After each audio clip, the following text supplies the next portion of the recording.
शांति रहे। मित्रों, जय हिंद। कैसे हैं आप लोग? ठंडी जा रही है चुनाव की गर्मी की वजह से, और भगवान भी अब गर्म होना शुरू कर दिए हैं। बहुत सारे तर्क वितर्क चल रहे हैं, आप सब उलझे हैं, बहुत बिजी हैं। मैं भी उलझा हूँ और बिजी भी हूँ, फिर भी समय समय पर अपने मन की बात करता रहता हूँ। मित्रों, बात ऐसी है, ये राजनीति वाले आपको कभी नहीं बताएंगे, मैं बताने की कोशिश करता हूँ क्योंकि मैं राजनीति में नहीं हूँ। मित्रों, राजनीति में जो दिखता है वो होता नहीं, और जो होता है वो दिखता नहीं। मजे हुए राजनीतिज्ञ कभी भी अपने आप को आपके सामने अपने मन की बात नहीं कहते, चाहे किसी भी पार्टी के हों। अब आप पूछेंगे कि मैं ये क्या कह रहा हूँ, तो मैं इसका उत्तर आपको देना चाहता हूँ। बात यह है कि विगत 7 वर्षों में जो कुछ भी देश में हुआ है वो पिछले 70 वर्षों में चाहते हुए भी भाजपा नहीं कर पाई, क्योंकि उसके पास बहुमत नहीं था। आप सब लोगों ने भाजपा को बहुमत दिया, सिंगल पार्टी का बहुमत दिया, फिर भी भाजपा ने सारे दलों को साथ रखा, उनका मान रखा, उनके लोगों को मंत्री बनाया और आज तक वो रिश्ता निभा रही है। जबकि विपक्ष में बिखराव और बिखराव और बिखराव और बिखराव और बिखराव ही दिख रहा है। इसका कारण क्या है, जितना आप समझते हैं उससे कुछ ज़्यादा मैं आपको बताना चाहता हूँ। जहाँ व्यक्तिगत महत्वाकांक्षाएं राष्ट्रहित से ऊपर हो जाती हैं वहाँ बिखराव होता है, और जहाँ राष्ट्रहित इंडिया फर्स्ट होता है वहाँ बिखराव नहीं होता है। टिकट कटने पर भी भाजपा के बहुत सारे कार्यकर्ता भाजपा के साथ हैं, जिनकी टिकट कटने की उम्मीद थी, और जो भाजपा को छोड़ गए वो भाजपा के नहीं थे। पर यह राजनीति है, महाभारत में भी हुई थी। युद्ध शुरू होने के पहले चक्रधर भगवान कृष्ण ने मैदान के बीच में एक अंतिम अवसर फिर दिया था कि जिनके भी हृदय में सुविचार हो, सुशासन हो, महिलाओं के प्रति इज्जत हो, धर्म के प्रति आस्था हो, सत्य के प्रति निष्ठा हो, और जो राम राज्य चाहते हों वो पांडवों के साथ आ जाएं। जो नहीं आएंगे वो अपना परिणाम भुगतने के लिए तैयार रहें। अब हमारे भारत देश की विडंबना देखिए कि हम जिनको भगवान कहते हैं उनके साक्षात होने पर भी हम उनको भगवान नहीं मानते हैं, हम उनको गालियां देते हैं। जैसे आज किसको सबसे ज़्यादा गालियां मिलती हैं वो आप सबको मालूम है। मैं किसी के पक्ष में नहीं बोल रहा हूं, मेरा उद्देश्य केवल इतना है कि आप सभी लोग अपने विवेक को, अपने दिमाग को, अपने विचार को, अपनी दृष्टि को और अपनी दिव्य दृष्टि को खोलें और इन काल नेमियों को पहचानें। जो ये दिखा रहे हैं वो ये है नहीं, ये कुछ और हैं जो ये चुने जाने पर करेंगे। मैं उदाहरण के रूप में उत्तर प्रदेश की बात करूंगा, क्योंकि मैं भी वहीं का बाशिंदा हूं। उत्तर प्रदेश ने भारत को सबसे अधिक कीर्तिमान वाले नेता दिए, सबसे अधिक प्रधानमंत्री दिए, लेकिन 70 वर्षों में उत्तर प्रदेश एक बीमारू राज्य की तरह से हो गया।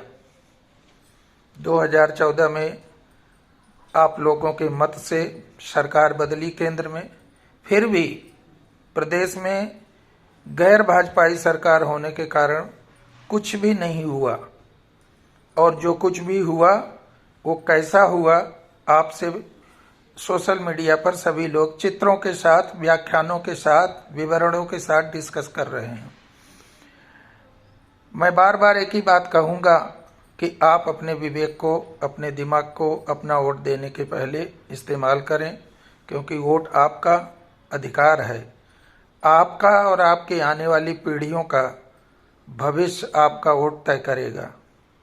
मित्रों, बात वही है कि जो यह विपक्ष या जो सपा सरकार के भूतपूर्व मुख्यमंत्री, जो एक्सीडेंटल मुख्यमंत्री थे, बाप ने मुकुट पहना दिया और मुख्यमंत्री बन गए, वो जो कह रहे हैं वो करेंगे नहीं, करेंगे कुछ और उसके पीछे उनकी मंशा है कि जैसे ही उनकी सरकार बने, प्रदेश में दंगों का दौर चालू हो, सीएए का विरोध चालू हो, उसको पीछे से समर्थन चालू हो, देश में आग लगे, राम मंदिर का निर्माण रुके और कृष्ण मंदिर जो मुक्त होने जा रहा है और जो कहती है भाजपा वो करती भी है, इससे आपको विश्वास भी होगा कि ये होके रहेगा।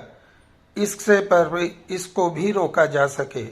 मित्रों, अभी तो बस अंगड़ाई है, आगे बहुत लड़ाई है। अभी तो हमने केवल 3 मंदिर ही मुक्त करवाए हैं, अभी तो हमें 45,000 मंदिर लेने हैं और अटक से लेकर के कटक तक अखंड भारत की जो हमारी मंशा है वो भी हमको पूरा करना है। आप देखते रहिए, भारत ही विश्व को लीड करेगा और भारत इस दिशा में तेजी से बढ़ रहा है। हाँ, आपका समर्थन, आपका सहयोग बहुत जरूरी है। आप थोड़े दिनों के लिए, मात्र केवल 7 वर्ष हो गए हैं, केवल और 5 वर्ष तक आप इन लोगों के फैलाए हुए झूठ पर मत जाएं। महंगाई है, ये है, वो है।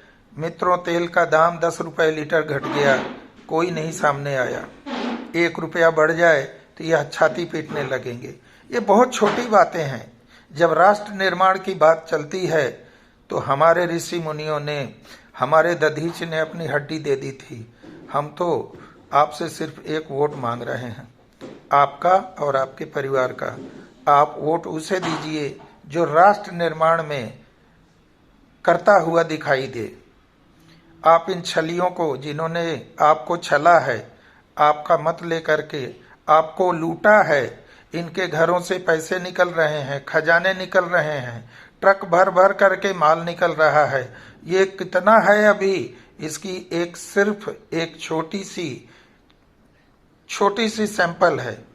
अगर दोबारा योगी जी मुख्यमंत्री बन गए तो खुदाई सभी जगह होगी, सैफई में भी होगी, लखनऊ में भी होगी। अभी तो केवल आजम खान का खुदा है और 5,000 करोड़ का माल जब्त हुआ है माफियाओं के यहाँ से। यह पैसा आप लोगों को ये समझाते होंगे ना कि 15 लाख हर किसी के खाते में आएंगे। आएंगे, जरूर आएंगे, लिख के देता हूँ, आएंगे, लेकिन नगद नहीं आएंगे। आपको काइंड के रूप में आएंगे, आपको घर मिलेंगे, आपके घरों में गैस के चूल्हे मिल गए, आपको टॉयलेट मिल गए, पक्की सड़कें मिल गई, 22 घंटे 24 घंटे बिजली मिल रही है और अभी आने वाले टाइम में आपके घरों में नल से सीधे पानी पहुंचेगा। मित्रों, 70 साल में क्यों नहीं नल से पानी पहुंचाए ये लोग, बताइए? क्या पानी नहीं है? यूपी में तो 40 फीट पे पानी है, लेकिन ये पानी सफेई के बंगलों में जाता है और ये बिजली भी वहीं जाती है, बाकी लोग अंधेरे में रहते हैं। ये इनके कुछ चुनिंदा लोगों के घरों में जाती है, जौहर यूनिवर्सिटी में जाती होगी, आजम खान के घर पे जाती होगी। इसकी वजह से आपको नहीं मिलती थी, अब आपको मिल रही है। और ये जो कल राजा थे, जिनकी कृपा पर आप जीते थे, आज इनको इसी चीज का तो मलाल है कि पहले हम कहते थे तब ये चीज मिलती थी, अब तो ये बिना मांगे मिल रही है। मित्रों, रोजगार भी मिलेगा, सबको मिलेगा। आप इनसे यही पूछिए कि आपने कितनों को रोजगार दिया है, वो लिस्ट लेके आओ। इतना बड़ा निर्माण हो रहा है, क्या बेरोजगारी है? एक कौन सा डाटा है इनके पास जो ये क्लेम कर सकते हैं? पप्पू गांधी से लेकर के बंटी बबली से लेकर के और ये अखिलेश यादव तक इन्होंने कितनों को रोजगार दिया? आज तक तो इन्होंने बताया नहीं हमने इतनों को रोजगार दिया। ये जातिवादी और परिवारवादी नेता सिर्फ अपना भला करेंगे, आपका बिल्कुल भला नहीं करेंगे। देश से जातिवाद को खत्म करो, परिवारवाद को खत्म करो, मेरिट पर वोट दो और मेरिट वाले नेताओं को चुनो जो राष्ट्र हित में सोचें, राष्ट्र हित में कार्य करें और राष्ट्र को आगे बढ़ाएं। आज दुनिया में फैसले भारत को पूछ करके हो रहे हैं। इनके कहने पर चीन डटा है, इनके कहने पर पाकिस्तान डटा है और दोनों ने मुंह की खा ली। दोनों गिड़गिड़ा रहे हैं कि मेरे से गलती हो गई, मेरी जान छोड़ दो। खतरा सबसे ज्यादा अंदर से है। ढाई युद्ध की बात हरदम याद रखना। सीमाओं पर तो हम निपट लेंगे, किसी की हिम्मत नहीं है कि कोई भारत को उंगली दिखा सके। 2 बार की पिटाई से पाकिस्तान भी समझ गया और 1 बार की पिटाई से चीन भी समझ गया। उनके सैनिकों के पैर कांपते हैं हमारे सिपाहियों के सामने आने से। उनको मसलना भारत के लिए कोई बड़ी बात नहीं है, लेकिन खतरा सबसे बड़ा भीतर के इन गद्दारों से है। कन्नौज वाले जयचंदों से और रामपुर वाले मुल्लों से है। इनसे बच के रहना और ध्यान रखना। एक बार फिर से योगी सरकार। जय हिंद।